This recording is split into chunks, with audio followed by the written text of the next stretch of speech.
Rest in peace, my craft. Patriots! This one's for you. Welcome to PatriotsCentral Radio with Jeremy Dawson and Steve Balestriei. New England, what up? International show report. Yeah, we on the road. The Pats going ham for the Super Bowl. Brady got the ball and it's all good. Get another ring and it's all good. And welcome to Patriots Central. I'm your host, Steve Balestriei. Joining me tonight is our special guest and co-host, Fred Skott, who's also a Pro Football Central associate editor. And our regular co-host, Jeremy Dawson, couldn't make it tonight as he's attending the NFL kickoff gala down in Baltimore. So we hope that Jeremy's having a good time and he's getting a bunch of contacts in there. So let me bring on my guest / co-host, Fred. How are you doing this evening? I'm good, Steve. How are you? I'm very excited. The NFL season kicks off tonight. We got the Baltimore Ravens and the Denver Broncos, and more importantly, the Patriots kick off their season on Sunday against the Buffalo Bills, and that should be a fun game to watch. Oh, absolutely. I mean, what a great start tonight. You get two high-quality teams, playing to kick off the season. It's an appetizer, and then Sunday we get the Pats going into Buffalo. So it's the start of a great weekend this evening.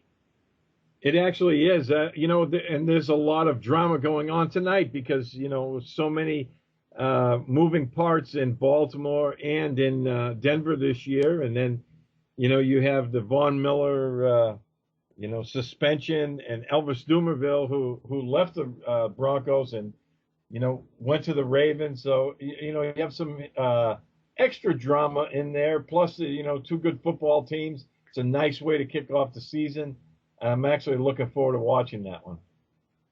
Well, let me ask you, Steve, what are your thoughts on Denver without Dumervil and Miller to start? Obviously, Dumervil leaves and goes to Baltimore, so that's a nice little side story in the game tonight. And word comes out 2 days ago that Champ Bailey's not going to play. So now Denver's going to play this game without their three best playmakers on defense. So what is Denver going to do tonight, even though Baltimore, obviously we know they're minus the two tight ends, Bolden's gone, but still have Ray Rice, still have Smith on the outside. Do you think Baltimore can exploit Denver not having any playmakers on the defensive side? I think so. I think that's a very legitimate question because, with missing those three guys, I think you're going to see some big holes for the running game. Never mind the passing game. I think the running game is going to make them pay for that. And, I'm on record as saying I'm not buying all this Denver, write them up for the Super Bowl thing. I think that their offense is going to be very good, especially, adding Wes Welker to the mix. I've never been a big fan of their defense, and now I'm even less so because Champ Bailey's a year older. I thought he was starting to show his age last year, as great as Champ is. I think he's showing his age. And, I go back to Jack Del Rio, and maybe I'm too biased in that, but every time I've seen a Jack Del Rio defense, it's with playing the Patriots, and I've seen Tom Brady shred him, and they've shredded him every time. And, that's not a team that I worry about shutting, if I'm the Patriots, shutting me down in the postseason, as we've seen in, different years. This is a team, I believe, that can be had defensively, and even more so now. Now, they can still get in a shootout with you, and you could lose that way because I think their offense is going to be really good. But, I'm not buying them as being a Super Bowl favorite. You know what? I tend to agree with you. I mean, I think there are just too many. I think there's too many questions for them, and it's amazing. If you go to ESPN and you look at the 12 people, the quote-unquote experts and who they're predicting to go to the Super Bowl, I think 8 of them have Denver making the big game, and 2 or 3 have them winning it. And it just blows my mind because, like you talked about the deficiencies they have on defense, but adding to that, when you get to January, and I made this comment a week ago on the show, Manning's never won 3 playoff games in a career in the cold. He's going to have to win 3 to win a Super Bowl, and I don't think he's going to win 2. He doesn't even have 2. He'd have to win 2 to get to another Super Bowl. And the offense, what's their running game? Ronnie Hillman? I mean, yeah. Are they going to run the ball in December and January to get to the Super Bowl with Ronnie Hillman? That doesn't make me want to pick them. No. Like I said, I'm not buying it. I think their passing game will be, it's going to be very good. I mean, Peyton Manning, he has some great weapons out there, but I'm not buying that defense. And we've seen in New England what happens if your defense can't stop anybody. And in the playoffs, teams will be able to slow down a good passing team, especially in that cold weather. We've seen it with the Patriots, did it to Peyton Manning back in, the early 2000s when he was with the Colts. And, but, I'm just not buying them. I think, I really think the Super Bowl winner is going to come out of the NFC this year anyway. Right now, if you were asking me to pick, I would say I would think the Patriots are going to actually go back to the big game, but I don't see anyone beating the Seattle Seahawks this year. Well, certainly Seattle's got a very good team. They're deep. There's a few teams out west, like you look at Seattle and you look at San Francisco, and an advantage they have over teams like New England and Denver is New England and Denver are paying their quarterback, $18 to $20 million. Yeah. Seattle and San Francisco are paying much less than that, which means the roster 40 through 53 is getting a lot more attention financially. So over the course of a 16-game season and then the playoffs, they're able to withstand, certain injuries and keep trucking along. Teams that are, expending all that money on, a great signal caller, they are not as deep and they're relying, on a few extremely great pieces to get them over the hump. Absolutely. I totally agree with that. And, eventually they're going to have to deal with that because I believe both of their quarterbacks are going to be around for a while. And I think that, eventually they're going to have to pay them. But what do you say? I'm sorry, Steve, go ahead. No, go ahead. No, I was just going to say last season until this year, Baltimore was in that same boat. And then now they paid Flacco. And look at how many players have left or retired. So now Baltimore, we're going to find out just how good Joe Flacco really is. Yeah, I think we will. And I'm here to tell you, I look back at the playoffs last year and I thought Flacco should have given all of his playoff money to Bolden because he threw some mortar shots up during the playoff games that should have been so intercepted time after time. And, Bolden came down with the football and made him look wonderful. So I think Flacco's a very, very good quarterback. I don't think he's a top tier guy. We'll see this year. I mean, the proof's in the pudding. But I don't think he's one of the top 3 or 4 guys by any means. Yeah, I definitely think Baltimore is going to be, they're younger, they're faster on defense, and I certainly think they're still going to be a contender. But I'm with you. I want to see, Flacco's going to prove to me that he can be the leader and not just a piece of the puzzle. Because if he can't be the leader, they can't make it back to AFC championship games. They may make the postseason, but that's going to be it for them. Yeah, well, we'll see. I mean, losing Ray Lewis, to me, I think that's a big loss for them. I think, he was a guy that made everybody on the field around him better. And we'll see how they can, play without him out there because he was that kind of impact player. And I used to love watching him play, even though I'm not a Ravens fan by any means. I always enjoyed watching Ray Lewis because I think he was a great linebacker. Oh, no doubt. I mean, obviously one of the best ever. And, he was really, towards the end of his career, he acted more as such a security blanket for the team and just gave them more of an emotional and mental lift than he did anything else. The same with Ed Reed. And, when teams had the game plan against Baltimore, they weren't necessarily scared of what Ray did the last couple of years before retirement, but what he did offer up and what Ed Reed offered up was you needed to pay attention to the second and third level. And now we're going to find out whether or not the second and third level in Baltimore is, if they're going to be as instinctive as they've been in the past with those Hall of Fame players.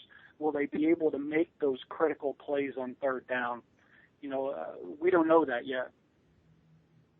Yeah. Okay. We're going to break for 1 second. We're going to play a commercial break here real quick, and then we'll be right back to it. And we'll get right into the Patriots side of things.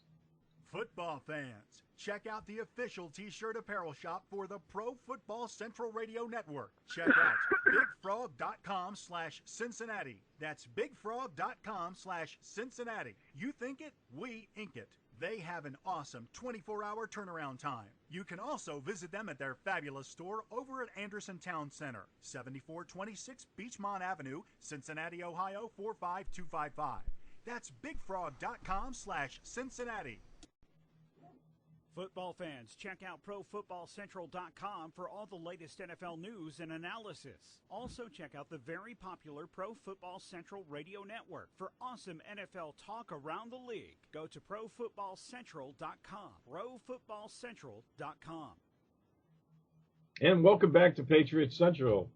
I'm your host, Steve Balestriei. Joining me tonight is Fred Skott, and we've been talking about the Super Bowl coming up, but we're getting kind of ahead of ourselves, and now we're going to delve back into the Patriots. Before we get into this week's game, Fred, I wanted to ask you the final cutdowns for the 53-man roster.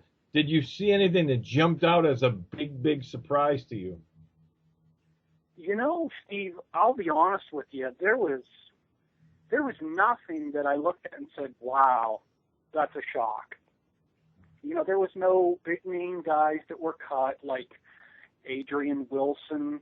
I know they let Leon Washington go, but, who knows? There's a chance after. I think with some of these veterans that were let go, that people may have been on the fence thinking, well, maybe he would have came. Maybe I thought he was a guy that would make the team.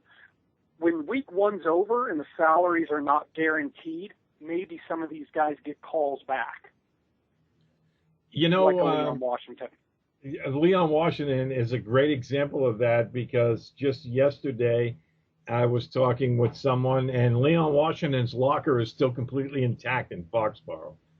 And so that leads me to believe leads me to believe that as soon as they return from Buffalo, he's going to be re-signed unless, I know he visited with the Jets today and he visited with the Giants yesterday. So that could very well be he could, opt to re-sign with one of those teams. But, it wouldn't shock me at all to see Leon Washington back as a member of the Patriots on Monday. I tend to agree with that. I think he presents value in special teams. And I know I commented on that last week. The question became how much value does he add because of how many touchbacks we have in the league now. So maybe that was part of weighing on whether or not he would be part of the initial cut to get down to 53. Yeah, that's a great point. The only other surprise to me, slight surprise, was Zoltan Mesko, who I thought he actually beat out Ryan Allen. It was very close. We were there every day at training camp. We saw the practices, we saw the games.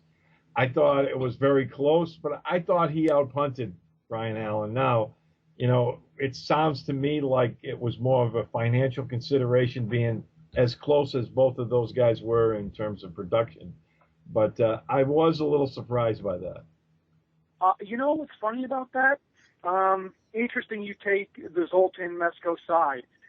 What I saw from preseason, I much preferred Allen.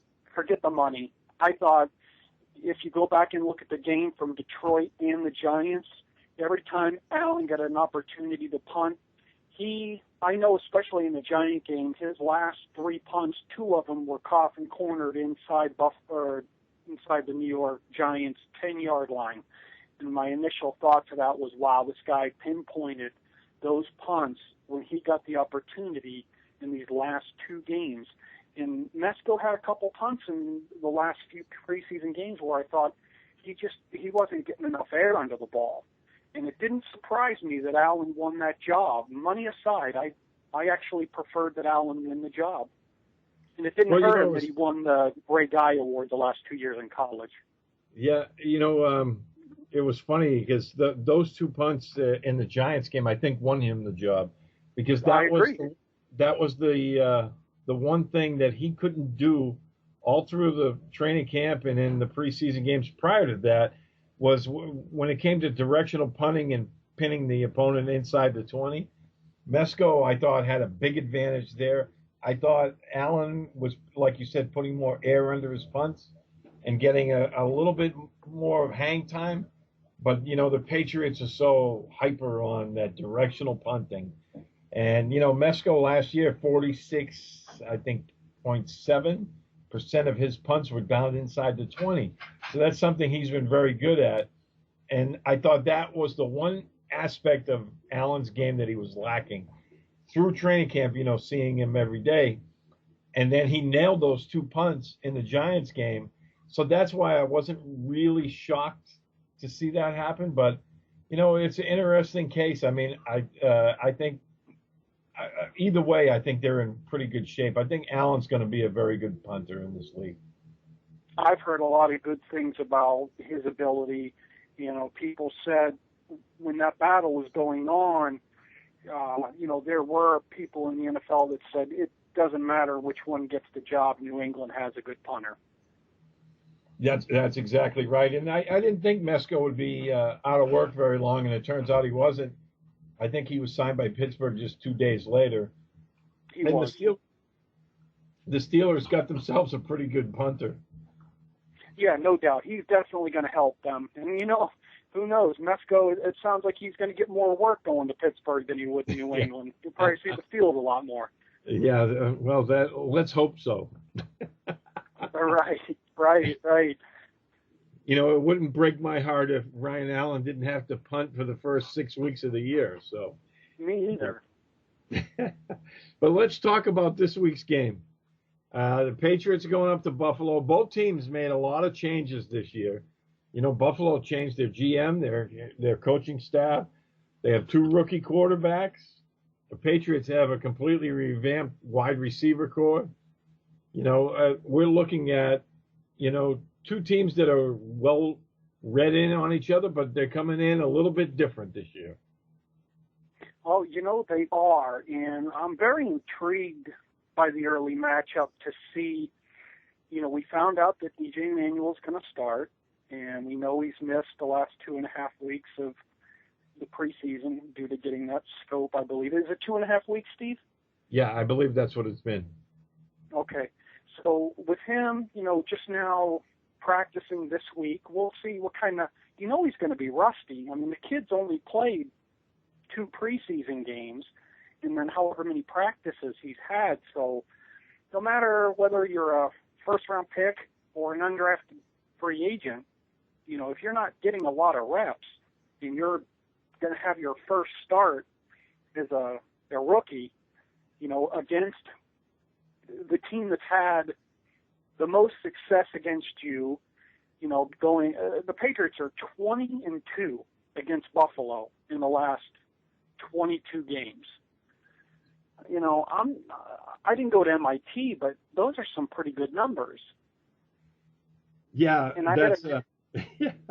That's some Patriots have dominated in the last 10 or 12 years, and Buffalo has they've been in the rebuilding mode, and now they have a new coach with Doug Marrone, and I know my partner over at Pats Fans, Russ Goldman, is a big Marrone fan.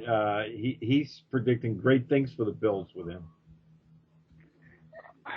We've got an influx of a few college coaches coming to the NFL, and history has told us in the past it hasn't really worked out that well. There are a few that believe this group of college coaches that have come in, including Marrone, things are going to be different this time around. And, we'll have to wait and see. We don't know yet. The game on Sunday, I think if New England is going to have a hard time with Buffalo, it's going to be because the receivers are a little nervous. I think Buffalo's chance in this game has to be – it's so tough. I mean, Stephen Gilmore is their best player in the secondary, along with Jarius Byrd, and they're both out. So the question then becomes, if the two best players in your secondary are gone, how would you plan on matching up when New England spreads you out? And Brady will spread them out. I don't know who Buffalo is going to put in those positions to contain Amendola, or when they take Vereen and they split him out wide, do they put a linebacker out there? Are they going to put whoever's replacing Byrd out there with Vereen? He's going to be looking to just pick apart the guy that it's going to kind of remind me of, Steve, you remember the game New England played against Detroit on Thanksgiving when Brady found the nickel corner in the second half, and he just picked on that guy for the whole second half, and New England was trailing, I believe, 20-3 at halftime, and then they just came out and blitzed Detroit by throwing at this guy for a quarter and a half, and he got released by Detroit on Tuesday of that week. And I can just see Brady finding, it may take him, the first quarter and a half, but he's going to find the guy that's going to struggle with whatever receiver, whether it's in the slot or the outside. I don't know that Buffalo's going to be able to score enough points on Sunday to keep up with them. Well, I wrote about this this morning, and I was talking about this matchup, and to me the key matchup for the Patriots is to spread them out and run the football. Buffalo last year had issues with stopping the run. I believe they were 31st in the league at stopping the run, and that's what the Patriots did the first time up in Buffalo.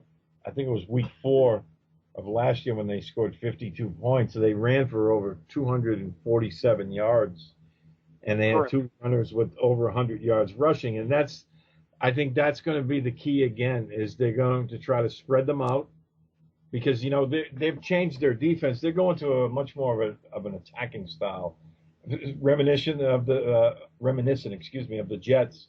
And, and their defensive coordinator came from the Jets. So, we're going to be seeing that, that attacking style. And the one way to beat that is to spread them out and try to run. And, the one area I think that they can exploit is Buffalo's linebackers. They're very athletic and they're active. They're good at defending the pass, but I think they're on the smaller side. You're looking at Alonzo and Manny Lawson. They're kind of on the smaller side of linebackers. And, that's one area that the Patriots can exploit. And I think they're going to try to start off the game that way by trying to establish the run. I think we'll see them try to run a lot early in this game. And if they are successful at doing that, it will open up play action passing for Brady. And, it will, basically open the entire playbook up for them. Absolutely. If New England's able to run, Buffalo's in real trouble. For me, the key is on the other side of the ball. It comes down to whether or not E.J. Manuel will be able to sustain enough drives. I'm really excited to see New England's front seven starters play the whole game because they gave us glimpses in the preseason of the pressure that they're going to put on teams. And, for me, I think the key to New England's season is number 31. To me, he represents the opportunity to get to New York in February. If he stays healthy, having Aqib Talib on the outside is a dynamic that we haven't had since Law was in his prime. It's a guy that we can say, you go get their best receiver, and then we're going to attack the rest of their team on offense. And I think that Bill is going to turn that front seven loose because he's going to put a lot of trust in Talib. And I think if Johnson has a hard time getting open Sunday, Buffalo's in real trouble.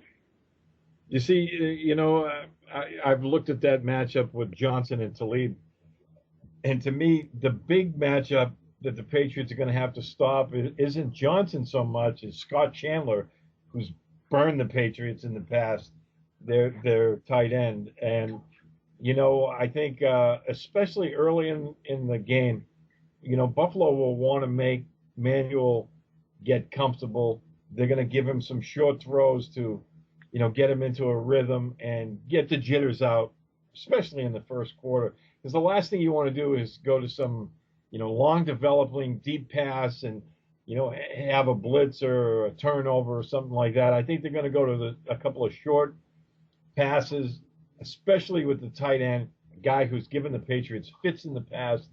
Chandler had a couple of big games against them, and I'm looking for them to target him very early in the going, and that's an area the Patriots have struggled in the last few years, and I'll be interested to see how they plan on combating Chandler, because last year, he had his way with the safeties. This year they have Jamie Collins, the big linebacker that they drafted first.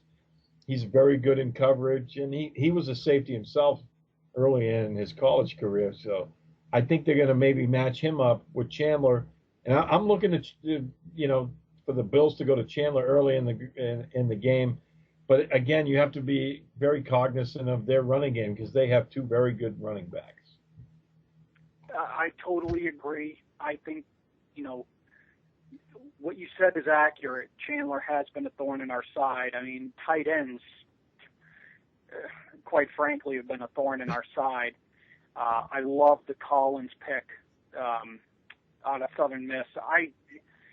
He's so athletic that I think he's going to be a guy that has a great opportunity to play a lot of nickel coverage for us and blanket the opposing team's tight end. I also want to see what Dante Hightower's position is when we're in these sub packages, because I've heard a lot of great things about him, being more another year under his belt and being more familiar with the system, this being his second year. I think those two players are going to play a key role in how New England is able to position themselves against the tight end. And as it relates to Buffalo's running game, you're right. Buffalo needs Spiller to be sensational on Sunday if they have a shot at winning the game. If Spiller is not sensational on Sunday, I don't know how they get that victory. Well, that's something we've talked about on our Pats fans. We have a podcast of our own over there, and we were talking about it. And the consensus over there was they're going to try to establish the run with Jackson and Spiller. And if the Patriots are able to stop that and force them to throw, especially if they can get up early in the game, that's going to put a lot of pressure on Manuel to try to keep up with Brady and the Patriots offense. So I think it's imperative for Buffalo to get off to a quick start. And, Spiller's the guy that can do that. I mean, he has that ability where he can break one at any time. And, that's going to be a big thing. I think Brandon Spikes and Hightower, they're going to be the guys that are going to have to shut that run down, especially, we've seen it in the past against the Bills where Spiller cuts back against the grain. And then there's a lot of real estate in front of them. And that's something they're going to have to be aware of. And it's going to be a fun matchup because the Patriots front seven is very, very good this year. I'm expecting big things out of it. You already mentioned Hightower in his second year, and I believe that Chandler Jones is going to be, excellent this year. I saw him all summer, and he seems primed to have a big year. I agree. I think this front seven New England has this season, and when you look at Tommy Kelly, as bad as New England was, and they were bad in that Detroit game, Tommy Kelly played a really good game. And I think him next to Vince Wilfork, you put a guy like Tommy Kelly next to Vince Wilfork and Chandler Jones on the other side, the dynamic up front with Ninkovich, those four guys, and then you have Hightower, Mayo, and Spikes, and Collins. It's going to present, a lot of opportunity to get to the quarterback and put a lot of pressure that we haven't seen in a long time. I think there's great opportunity for the defense to finally be a top 10 defense in the league this year. Absolutely. And, Kelly is a guy that, we've seen this so much this summer. He can push that interior pocket back into the quarterback's face, and then it allows your edge rushers to be that much more effective because then the quarterback isn't allowed to step up into the pocket. And Kelly is he's an interesting dude, and he's massive. And I'm really excited to see what he can do this year. I think that the pass rush should be much, much better because I think sacks are overrated. I mean, we've seen games where the Patriots have 5 sacks, and, they weren't that effective, I thought, consistently of rushing the passer. So, to me, pressure is the key. And if they can get consistent pressure this year, I'm expecting big things out of this front seven. And, for the first time, you talked about Talib earlier, this is the first time, and I can't remember the last time that the starting secondary came back intact from the year before. We've seen so much turnover year after year. And, to see all of these same guys back is pretty intriguing for me. Yeah, it helps them build continuity. It's it's almost the same thing as the offensive line. We have so much continuity there because we always, once again, we have those 5 guys back, and they're very familiar with each other. They know what their strengths are and how to help cover, whatever weakness they have. And the secondary is the same thing, and those guys can kind of feed off of each other and understand what the other one wants to do in certain coverages, and I think that that's going to help them, especially in critical situations. Absolutely. So what are you looking for out of this game? How do you see this playing out? I went to the Buffalo New England game 2 years ago, and I watched New England go up 21-0, and then got too comfortable with it, and we had 5 turnovers and wound up losing at the very end. And then last year, we go down 21-3, and then score 49 points in the second half to win that game. So whenever it's a division game, it doesn't, a lot of times you can throw records out the window because teams really get up for those games. And I will say that it being a division game, it's going to be tight. I think for the first 2.5 quarters, I think Buffalo's going to play with a lot of energy. I think Manuel's going to, like you said, they're going to put him in a position to not make throws that could get picked off. They're going to put him in a position, to make the safe play so they don't fall down too big too early, because then if that happens, then it's the snowball rolling down the hill. I think New England, when we get to the middle of the third quarter, Brady's going to probably engineer a drive to get them up by 10, 14 points, and then Buffalo will start to make those young mistakes. And don't forget, Marone's this is his first real game. He's coming from the college ranks, so he's going to get a taste, against the Hall of Fame coach. How do I coach strategic situations in the second half of a big division game? So I think a lot of things favor New England. Obviously, Buffalo gets to play at home. Spiller, like I said, if Buffalo wins this game, it's going to be because Spiller played a great game. I just think New England's, they've been strong against the run for years. I can't imagine they're going to let Spiller just run wild and beat them. So I think New England's going to wind up winning it comfortably in the end. I think it's going to be relatively close for about 2.5 quarters, and then New England will pull away as we get to the end of the third and then in the fourth quarter. Yeah, and the one guy that I'm really interested in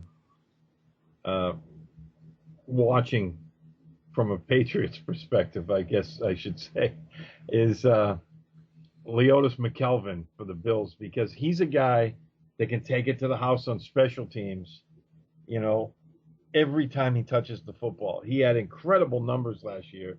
He averaged 28, almost and a half yards per kick return, and he averaged 18, almost 19 yards per punt return last year. And we saw all through the preseason, the Patriots special teams was really shaky. And this is this is something that could allow the Bills to hang around a game where the Patriots might be, dominating otherwise. But, this is something the Bills always have excellent special teams. And that's something I think they're going to have to be aware of. But for me, I see this game, like you said, I think it's going to be close, definitely the first half. I see them guys, I see Buffalo doing a lot of what we talked about. They're going to try to establish the run. They're going to give him some safe throws and get him in a rhythm, Manuel I'm talking about, and, try to get him comfortable back there. And then if that's working, he starts to scramble around a little bit, I think they'll open up the playbook and, let the kid go.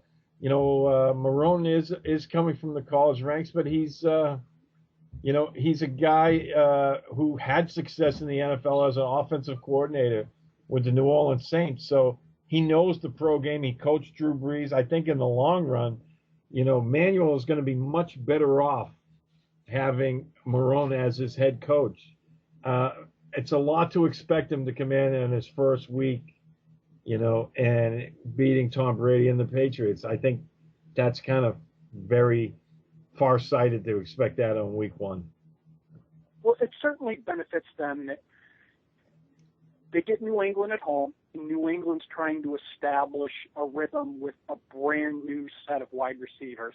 If New England was bringing in a receiving group that was familiar with Brady for a few seasons, then the daunting task would be, it'd be way up there. So at least the game's in Buffalo. Brady's still trying to build rapport with these younger guys, and that could serve Buffalo well. But if if the rapport is already built and we just don't know it yet, then it's going to be a long afternoon up there for the Bills.